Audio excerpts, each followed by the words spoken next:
નમસ્કાર, playground the sports શોમાં હું મયુરી આપનું સ્વાગત કરું છું અને આજે કાર્યક્રમમાં વાત ચેમ્પિયન્સ ટ્રોફી વિશે અને જેમ જેમ આ ચેમ્પિયન્સ ટ્રોફીની મેચો આગળ વધતી જાય છે એમ વધુ ને વધુ રોમાંચક બનતી જાય છે. ગઈકાલ સુધી દર્શકો આપણે તો એવી ચર્ચા કરી રહ્યા હતા કે હવે આ પાકિસ્તાનનું શું થશે, યજમાન છે અને તેમ છતાં ભારત અને પાકિસ્તાન વચ્ચેની મેચમાં જે પ્રકારે ધબડકો થયો છે તો હવે ભવિષ્ય શું. પરંતુ હવે સ્પષ્ટ થઈ ગયું છે ચેમ્પિયન્સ ટ્રોફીની યજમાન એવી પાકિસ્તાનની ટીમ ટુર્નામેન્ટમાંથી તો બહાર ફેંકાઈ ગઈ છે. તો એક રીતે ટીમ ઇન્ડિયા માટે આમ ફાયદો થયો છે, પરંતુ એક પડકાર ગયો અને બીજો પડકાર આવીને ઊભો રહી ગયો, કેમ કે હજી ન્યૂઝીલેન્ડ સામે રમવાનું બાકી છે. ન્યૂઝીલેન્ડ સામે મુકાબલો આપણે કરવાનો છે. તો જે રીતે આપણે પાકિસ્તાનને હરાવ્યું એ રીતે ન્યૂઝીલેન્ડે બાંગ્લાદેશને હરાવી દીધું છે. એટલે ભારત અને ન્યૂઝીલેન્ડ બરાબરીના દાવેદાર કહેવાય. એક ખરાખરીનો ખેલ બંને વચ્ચે રમાશે એવું ચોક્કસપણે કહી શકાય. હવે આજની વાત કરીએ તો આજે મહત્વની મેચ છે સાઉથ આફ્રિકા અને ઓસ્ટ્રેલિયા વચ્ચેની, અને આ મેચના કારણે બી ગ્રુપના ટોપર્સ નક્કી થશે. એટલે પોઈન્ટ ટેબલ પર હવે જે તમામ મેચો છે એ શું સ્થિતિમાં છે તેની ઓવરઓલ આજના કાર્યક્રમમાં ચર્ચા કરીશું. એક પ્રકારે એક એનાલિસિસ કરીશું કે અત્યાર સુધી જે પ્રકારે ચેમ્પિયન્સ ટ્રોફી આગળ વધી છે એમાં કઈ ટીમો કેટલી મજબૂત છે, ટ્રોફીની કેટલી મજબૂત દાવેદાર છે, એના વિશે આજે વાત કરવાની છે. તો ચર્ચા કરવા માટે સ્ટુડિયોમાં ઉપસ્થિત છે સ્પોર્ટ્સ એક્સપર્ટ અશોક મિસ્ત્રી. અશોકભાઈ, સ્વાગત છે આપનું કાર્યક્રમમાં. Thank you so much. તો ચર્ચા શરૂ કરતા પહેલા એક ખાસ અહેવાલ પર નજર કરી લઈએ. તો આખરે બાંગ્લાદેશ અને પાકિસ્તાન ટુર્નામેન્ટની બહાર થઈ જ ગયા. ન્યૂઝીલેન્ડે બાંગ્લાદેશની બેન્ડ વગાડી દીધી તો ભારતે પાકિસ્તાનના પાટિયા પાડી દીધા. ભારત અને ન્યૂઝીલેન્ડ બંને ટીમો 4-4 પોઈન્ટ્સ પર ગ્રુપ પોઈન્ટ ટેબલની ટોચ પર છે. ગઈકાલે બાંગ્લાદેશ અને ન્યૂઝીલેન્ડ વચ્ચે એક અગત્યની મેચ રમાઈ ગઈ. બાંગ્લાદેશ 9 વિકેટે 236 રન કરી શક્યું અને ન્યૂઝીલેન્ડે ચેસ કરવાનું શરૂ કર્યું અને 2 વિકેટો ઝડપથી પડી ગઈ અને સનસનાટી મચી ગઈ. અપસેટના એંધાણ વર્તાવા લાગ્યા, પણ ત્યારબાદ રવિન્દ્રની સદી અને ટોમ લાથમના 55 રન અને બંને વચ્ચેની 136 બોલમાં 129 રનની ભાગીદારીએ પાસું પલટી નાખ્યું અને ટીમે 5 વિકેટો ગુમાવીને 46.1 ઓવરમાં 240 રન બનાવીને મેચને જીતી લીધી અને ગ્રુપ એના પોઈન્ટ ટેબલ પર નંબર 1 પર પહોંચી ગઈ. પાકિસ્તાન અને બાંગ્લાદેશ વચ્ચે એક મેચ બાકી છે, પણ જીતનાર ટીમના માત્ર 2 જ પોઈન્ટ બની શકે છે. એટલે બીજા ક્રમે તો ભારત યથાવત જ રહેશે. આજે ખૂબ મહત્વની મેચ છે સાઉથ આફ્રિકા અને ઓસ્ટ્રેલિયા વચ્ચેની, અને આ મેચ બી ગ્રુપના ટોપર્સ નક્કી કરશે.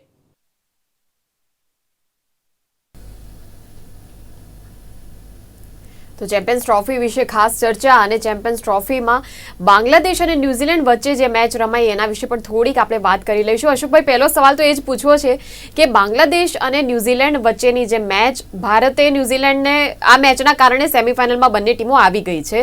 હવે જેમ જેમ આગળ વધતી જાય છે મેચો, કેટલું રોમાંચક બનતી જાય છે. શરૂઆતની લીગ મેચીસ હોય અને ત્યાર પછી જ્યારે નોકઆઉટ સ્ટેજ આવે તો નોકઆઉટ સ્ટેજ હંમેશા કોઈ પણ ટુર્નામેન્ટ માટે બહુ મહત્ત્વનો હોય છે, કારણ કે નોકઆઉટ સ્ટેજમાં એક ટીમ રહે ને બીજી ટીમ જે છે એ ઘરે જાય. એટલે હવે સેમિફાઇનલમાં પ્રવેશવાની વાત છે. બંને ગ્રુપ્સની ટોચની 2 ટીમો સેમિફાઇનલમાં પ્રવેશે. એટલે પહેલી વસ્તુ એ જ સાબિત થઈ ગઈ ગઈકાલે જે રીતે બાંગ્લાદેશ હાર્યું ન્યૂઝીલેન્ડ સામે, એટલે બાંગ્લાદેશ બહાર થઈ ગયું છે. પાકિસ્તાન આપણી સામે હારી ગયું, ન્યૂઝીલેન્ડ સામે પણ હારી ગયું, એટલે પાકિસ્તાન પણ બહાર થઈ ગયું છે. ટોચની 2 ટીમો એ ભારત અને ન્યૂઝીલેન્ડ અત્યારે દેખાઈ રહી છે અને એ જ રહેશે, કારણ કે હવે બાંગ્લાદેશ અને પાકિસ્તાન બંનેની એક મેચો બાકી છે, પણ એક મેચ જીતે તો પણ એમનો ક્યાંય પોઈન્ટ્સથી કોઈ રીતે આપણી નજીક આવી શકે એમ છે નહીં. એટલે કે ધારો કે ભારત ન્યૂઝીલેન્ડ સામે હારી જાય તો પણ કોઈ પોઈન્ટ ટેબલ ઉપર ફેરફાર થશે નહીં. ન્યૂઝીલેન્ડ નંબર 1 જ છે અત્યારે અને ન્યૂઝીલેન્ડ નંબર 1 જ રહેશે. ભારતની વાત છે, ભારત નંબર 2 છે. જો ઇફ ઇન્ડિયા ઇઝ વિનિંગ તો ઇન્ડિયા પહેલા ક્રમે જશે. એટલે પહેલી 2 ટીમો છે, એટલે કે ભારત અને ન્યૂઝીલેન્ડ, એ એમની વચ્ચે એક મેચ બાકી છે. મેચ જીતે કે હારે કોઈ પણ ટીમ, તે છતાં પણ સેમિફાઇનલમાં જવાની એમની તકો ઉપર કોઈ અસર થતી નથી. So they are going to play the safest game. કે મેચ હારી જાઓ તોય તમને કોઈ તકલીફ નહીં, એ તમે જીતી જાઓ તોય કોઈ તકલીફ નહીં. હા, જીતી જાઓ તમે પહેલા ક્રમે અને પેલી ટીમ બીજા ક્રમે, પણ બંને ટીમો સેમિફાઇનલમાં તો પ્રવેશવાની. ગઈકાલની મેચ શરૂઆતના તબક્કામાં એમ લાગ્યું કે કદાચ થોડું ઘણું પ્રેશર ન્યૂઝીલેન્ડની ટીમ પર આવ્યું છે, પણ જે રીતે રચિન રવિન્દ્રને જે રીતે બેટિંગ કરી, લાથમે જે રીતે બેટિંગ કરી અને આખી ટીમને એક બહુ સહજ રીતે કેટલી બધી ઓવરો બાકી હતી ત્યારે જીતાડી દીધી. એટલે બાંગ્લાદેશ પણ બે મેચો બાંગ્લાદેશની થઈ ગઈ છે, 2 મેચો પાકિસ્તાનની થઈ છે. એટલે બાંગ્લાદેશ હવે જીતે છે તો પણ કોઈ ફેર પડતો નથી, હારે છે તો પણ કોઈ ફેર પડતો નથી. ખાસ કરીને બાંગ્લાદેશ અને પાકિસ્તાન આ બંને અત્યારના તબક્કે ચેમ્પિયન્સ ટ્રોફી જીતવાની રેસમાંથી બહાર થઈ ગઈ છે એમ કહી શકાય. પેલી 2 ટીમો હજુ કોણ ચેમ્પિયન બનશે અને કોણ નોકઆઉટમાં બહાર જશે તો માથે તલવાર બધી ટીમોને લટકેલી છે. એ ભારત હોય તો એના માથે પણ તલવાર લટકે છે, ન્યૂઝીલેન્ડના માથે પણ લટકે છે. પણ આ બંને ટીમો સેમિફાઇનલમાં જશે એ નક્કી છે. એનો અર્થ એ થયો કે જે હવે પછીની મેચ ભારત અને ન્યૂઝીલેન્ડ વચ્ચે જે રમાવાની છે એ જેના ઉપર જેને કહેવાય ને કે એટલો બધો એની અંદર કોઈનો સ્ટેક નહીં રહે કે ધારો કે હારી ગયા તો શું બહાર થઈ જશું, ટુર્નામેન્ટની બહાર ફેંકી જશું, એવું કંઈ નથી. તમારા સ્થાનમાં ફેર પડશે, તમારા જે ટોપની 2 ટીમો છે એમાં કોઈ ફેર પડવાનો નથી. એટલે પહેલી વસ્તુ એ છે કે બાંગ્લાદેશ અને પાકિસ્તાન ઓફિશિયલી આ ટુર્નામેન્ટમાંથી હવે બહાર થઈ ગયા છે. કરુણતા કહેવાય કે જે યજમાન દેશ છે, આવું જો કે ઘણા બધા યજમાન દેશની ચેમ્પિયન થાય એવું બનતું નથી. અત્યાર સુધી વર્લ્ડ કપ છે, T20 છે, જેટલી ટુર્નામેન્ટ ચેમ્પિયન્સ ટ્રોફી છે કે બધા જે હોસ્ટ કરતા હોય એ ચેમ્પિયન બને એવું બનતું નથી હોતું. પણ આ વખતે બહુ ઝડપથી પાકિસ્તાન આઉટ થઈ ગયું, કારણ કે પહેલી મેચ એમની જે ઓપનિંગ મેચ હતી એ ન્યૂઝીલેન્ડ સામે 60 રને હાર્યું. So that was the biggest blow. અને બીજી ભારત સામે. અહીંયા આગળ તમામ તકો એમની પૂરી થઈ ગઈ. અહીંયા ગઈકાલની મેચમાં જો કંઈક અલગ પરિસ્થિતિ હોત તો થોડી ઘણી આશાઓ હતી, પણ એવી કોઈ એ થઈ નહીં.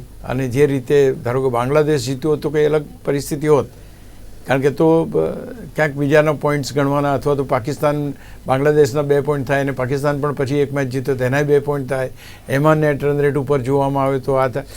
ખેર એ બધી જે કંઈ અટકળો હતી અટકળો પર અંત આવી ગયો. કોઈ નેટ રન રેટની વાત નથી, કોઈ મેચો હવે જીતવાનો સવાલ નથી. એમની મેચ બાકી ભલે છે, રમશે એ લોકો ચેમ્પિયન્સ ટ્રોફીમાં, પણ ચેમ્પિયન્સ ટ્રોફી હોસ્ટ કરી છે. ચેમ્પિયન્સ ટ્રોફી હોસ્ટ કરીને બીજા દેશમાં એમને રમવા પણ જવું પડ્યું છે.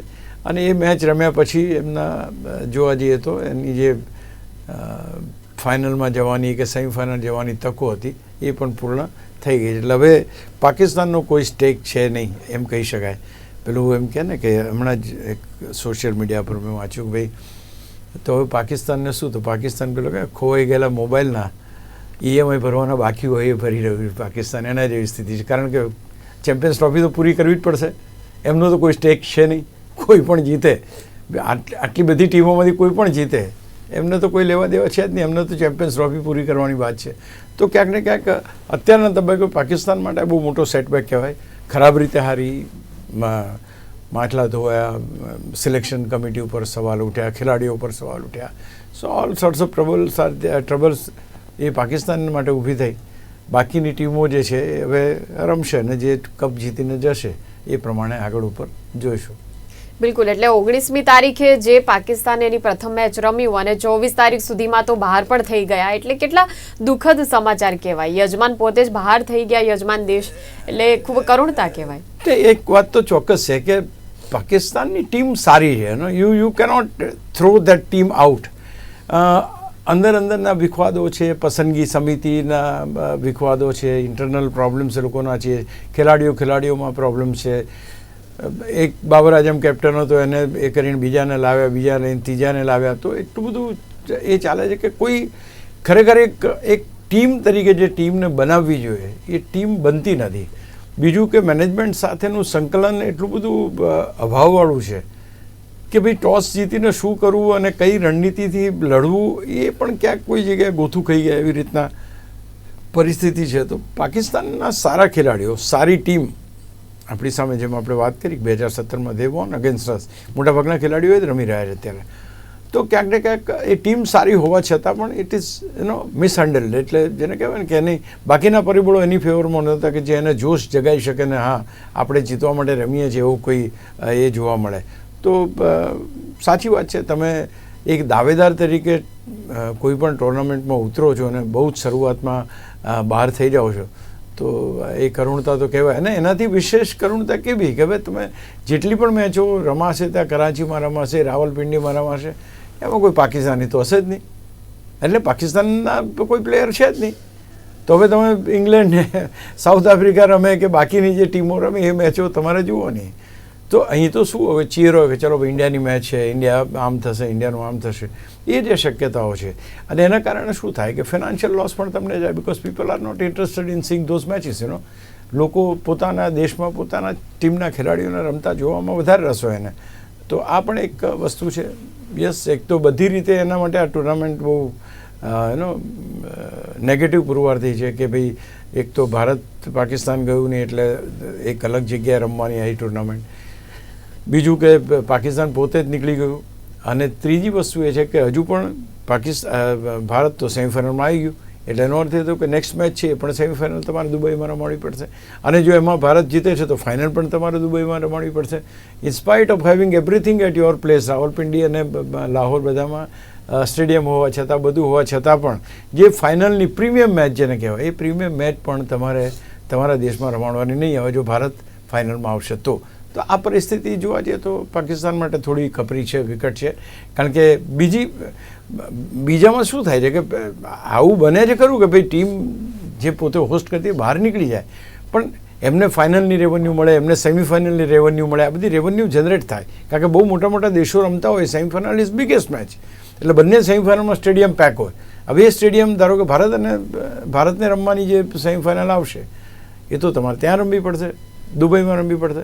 ભારત ન્યૂઝીલેન્ડની એક મેચ બાકી છે પણ દુબઈમાં રમવી. અને જો ભૂલે ચૂકે ભારત ફાઇનલમાં આવી ગયું, which is very much likely, તો એ મેચ પણ ત્યાં જશે. તો એ મહત્ત્વની 3 મેચો તમે ગુમાવી દીધી. તો એ રીતે જોવા તો ફિનાન્શિયલી બી થોડો સેટબેક છે. લોકોને પણ બહુ રોષ છે કે પાકિસ્તાનના ખેલાડીઓ સારું ના રમ્યા. અને એ પાકિસ્તાનના ખેલાડીઓને હવે એવી ટીમોને જોવાની આવશે કે જે ટીમો બહુ ખાસ એનો ઇમ્પેક્ટ ના હોય, એ પ્રકારની મેચો એમને જોવાની આવશે. કારણ કે ફાઇનલ પણ ત્યાંથી છીનવાઈ જાય એવી શક્યતા છે. જી બિલકુલ. હવે ન્યૂઝીલેન્ડ અને બાંગ્લાદેશની જે મેચ, એમાં ન્યૂઝીલેન્ડની જે જીત હતી કેવા પ્રકારની રહી? દરેક મેચની જેમ આ મેચમાં પણ સદી જોવા મળી, અને હવે તો ચેમ્પિયન્સ ટ્રોફીની દરેક મેચમાં સદીઓ તો જોવા મળે જ છે એમ કહી શકાય. But it's a good sign. Basically, it's a good sign because there is a difference between 2020 and 50-50. અત્યારે 2020નું એટલું બધું પ્રચંડ આક્રમણ છે ખેલાડીઓ ઉપર કે દેવ ફોરગોટન કે 50-50 મેચ શું હોય, એમાં કેવી રીતે ઇનિંગ બનાવાય, કેવી રીતે century. People don't want to stay on the wicket. 20 over સુધી બધું ઠીકઠાક છે, પણ 20થી પછી જે 49 સુધીની ઓવરો છે એટલી મોટો ચંક છે, અને that you have to play. હવે જો તમારી પાસે એટલી ક્ષમતા ના હોય, એટલું ધૈર્ય ના હોય, એટલી રુચિ ના હોય મેદાન ઉપર ટકવાની, તો પછી તમે કેવી રીતના જીતી શકો? તો it's a very good sign કે every match there are 1 or 2 centuries in every match. એનો અર્થ એ થયો કે હજુ પણ આ પર્ટિક્યુલર ફોર્મેટમાં લોકોને રસ છે, અને આ જે રમી શકે છે, જે ખેલાડીઓ 20 ઓવરથી માંડીને 49 ઓવર સુધી રમવાની ક્ષમતા ધરાવે છે, they are the real betters. અને એ આની અંદર જેટલું સારું તમે રમો છો, તો આ ખેલાડીઓ તમને ટેસ્ટ મેચમાં પણ સારા પુરવાર થાય, because they have got upper hand. એ લોકોની પાસે ધૈર્ય છે કે જે ધૈર્ય તમારે ટેસ્ટ મેચમાં જોઈએ.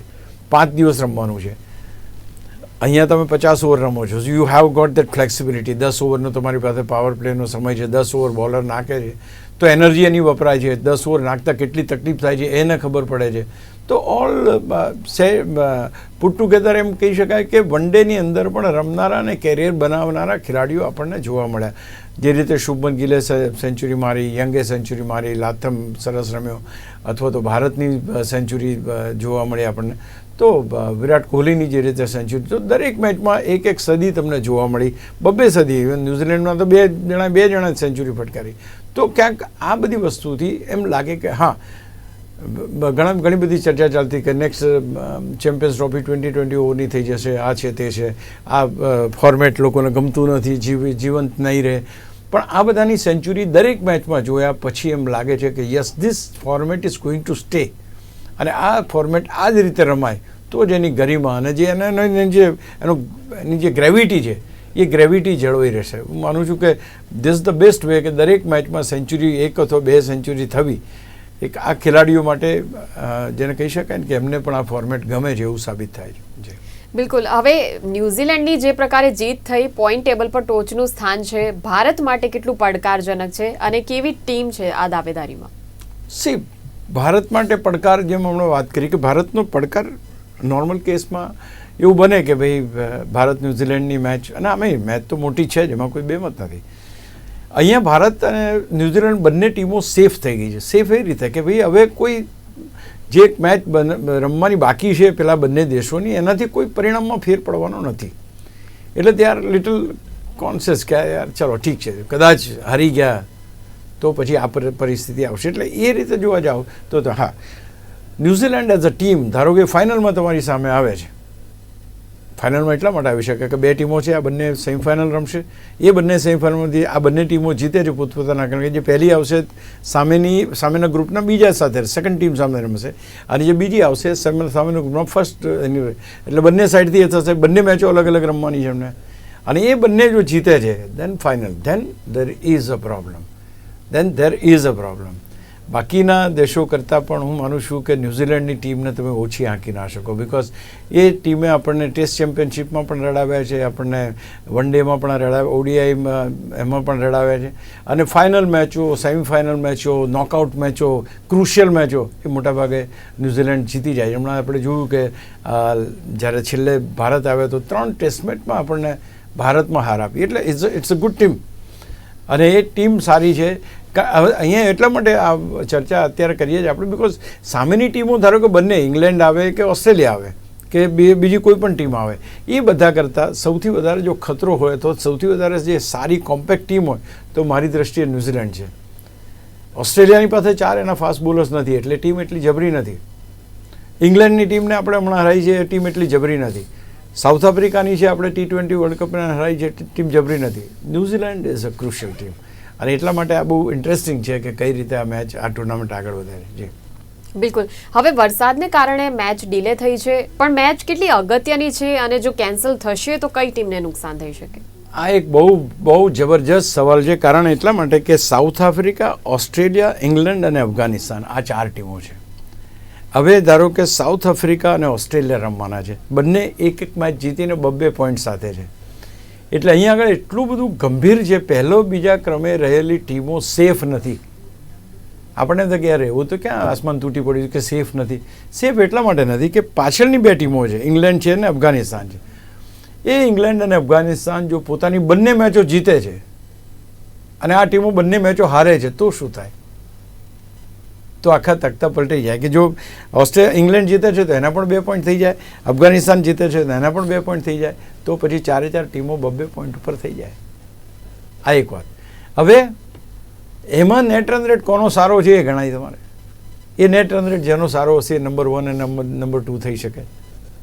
એટલે આ એક બહુ જ મહત્વનું અને બહુ ક્રિટિકલ, આજની મેચ બહુ જ ક્રિટિકલ છે. તમે જુઓ કે 2 પોઈન્ટ છે, 1 પોઈન્ટ આજે ધારો કે વરસાદ પડે છે, અત્યારે તો એમ કહે છે કે 7:30 વાગે મેચ શરૂ થવાના એંધાણ છે અને 20-20 રમાશે, એવી છેલ્લી ઇન્ફોર્મેશન હું જ્યારે જોઈને આવ્યો ત્યારે હતી. If that does not happen, જીતી જાય તો સવાલ નથી, સીધા પોઈન્ટ 2-4 પોઈન્ટ થઈ જાય. એટલે પણ જો બંને ટીમોને 1-1 પોઈન્ટ મળે છે તો પાછળની બંને ટીમોને 2-2 મેચો જીતીને 4-4 પોઈન્ટ્સ કરવાની ક્ષમતા છે. તો અહીંયા આગળ ધારો કે 4 પોઈન્ટ એ 2 ટીમોને થાય તો આ ટીમો 3 પોઈન્ટ ઉપર રહેશે, તો સ્વાભાવિક રીતે 4 પોઈન્ટવાળી ટીમો પહેલી બીજી થઈ જાય. એટલે બહુ જ ડાયસી સિચ્યુએશન છે. આજની મેચમાં પરિણામ આવે તો જ સ્થિતિ સ્પષ્ટ થશે, otherwise it's going to be a toughest for everybody. અને અત્યારના તબક્કે કોણ ટોપ 2 છે નોબડી નોઝ ઇટ. એટલી જબરજસ્ત રીતે આ પોઈન્ટ ટેબલ પર અત્યારે, એટલે ગ્રુપ એમાં તો થઈ ગયા તમે, A અને B યુ આર થ્રુ. અહીં આગળ A અને B હજુ સુધી થ્રુ નથી, કારણ કે Aના 2 પોઈન્ટ છે, Bના મીન્સ કે સાઉથ આફ્રિકાના 2 પોઈન્ટ છે, ઓસ્ટ્રેલિયાના 2 પોઈન્ટ છે, બંનેની 1-1 મેચો પતી છે, એટલે બંને જીત્યા છે. હવે અહીંયા જો બાકીની 2 મેચો હારી જાય છે તો ઇંગ્લેન્ડ અને ઓસ્ટ્રેલિયા બંનેના 4-4 પોઈન્ટ થાય, એ લોકો બંને મેચો જીતે તો 4-4 પોઈન્ટ થાય તો કેટલી બધી ટીમો, અને 1 પોઈન્ટ પેલી ટીમને મળે તો 2 ને 1 3 પોઈન્ટ જ થાય એમના, એટલે 4 પોઈન્ટ થાય, એ નંબર 1 ટીમ બની જાય. નંબર 2 પોઈન્ટ ધારો કે અફઘાનિસ્તાન પણ જીતે છે, એની શક્યતા ઓછી છે. એટલે એક એક તો ટીમ બેમાંથી ઓસ્ટ્રેલિયા અથવા સાઉથ આફ્રિકા બેમાંથી એક ટીમ તો બહાર થઈ જાય. તો એટલા ડાયસિસ સિચ્યુએશન છે અહીંયા આગળ, અને વી ડોન્ટ નો કે કઈ બે ટીમો અહીંયા ટોચમાં આવશે. અત્યારે તો સાઉથ આફ્રિકા અને ઓસ્ટ્રેલિયા છે એઝ એક મેચમાં જે રમ્યા છે, 2 પોઈન્ટ છે, એના નેટ રન રેટ છે એના પ્રમાણે. But the remaining matches are so important કે આ બધી મેચોમાં શું થાય છે અને છેલ્લે કઈ રીતે પરિસ્થિતિ થશે, nobody knows that. So you'll have to keep the fingers crossed and wait till the tournament means કે આજે લીગ મેચો પૂરી થાય ત્યાં સુધી રાહ જોવી પડે એવી સ્થિતિ છે. જ્યારે ગ્રુપ એમાં બહુ શાંતિ છે, બંને ટીમો કન્ફર્મ છે કે આ બંને ટીમો આવી ગઈ છે, એટલે બીજી કોઈ ચિંતા કરવાનું કારણ નથી. અહીંયા 4 ટીમો છે, 4 ટીમો જબરી છે. સાઉથ આફ્રિકા જોરદાર ફોર્મમાં છે, ઓસ્ટ્રેલિયા સારું રમે છે, ઇંગ્લેન્ડ સારું રમે છે, અફઘાનિસ્તાન સારું રમે છે. આ બધી ટીમો 4 ટીમોની હજુ 2 મેચો બાકી છે, એટલે હજુ પણ અહીંયા પોઈન્ટ ટેબલ ઉપર ગડમથલ અથવા તો ઉથલપાથલ થવાની પૂરેપૂરી શક્યતા છે. અને ત્યારે ખબર પડશે કે who will enter into the semi-final અને કોની સામે ભારતે મેચ રમવાની આવશે એ ત્યાર પછી નક્કી થશે. બિલકુલ, એટલે ઓવરઓલ સ્થિતિ કેવી જણાઈ રહી છે પોઈન્ટ ટેબલની? આપણે એ અને બી ગ્રુપમાં કેટલી મેચો બાકી? હવેની જે આપણે વાત કરી કે 4 ટીમો એક મેચ રમી છે, કુલ 3 મેચો રમવાની છે દરેક ટીમને, એટલે બાકીની મેચો અને દરેક ટીમને 2 મેચો રમવાની બાકી છે. એ સાઉથ આફ્રિકા હોય, ઓસ્ટ્રેલિયા હોય, બાંગ્લાદેશ હોય કે ચોથી ટીમ ઇંગ્લેન્ડ હોય. હવે આમાંથી કોણ સૌથી વધારે મેચો જીતે છે? હવે ધારો કે આજે મેચ થઈ જાય છે ને 2-4 પોઈન્ટ થઈ જાય છે ને તો આખી પરિસ્થિતિ અલગ થઈ જાય.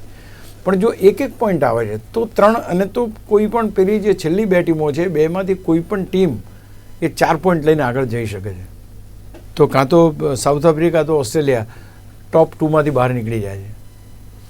તો અહીંયા આગળ બહુ જ ઇન્ટરેસ્ટિંગ પાર્ટ એ છે કે નોકઆઉટ સ્ટેજમાં આવવા માટે હજુ 4 ટીમો સક્ષમ છે, લાઈવ છે. જ્યારે સામે પક્ષે આપણા ગ્રુપની અંદર એ ગ્રુપમાં બાંગ્લાદેશ અને પાકિસ્તાન બંને બહાર થઈ જ ગયા છે, કન્ફર્મ થઈ ગયું કે ભાઈ આ 2 ટીમો નથી આવવાની હોય કોઈ સંજોગોમાં.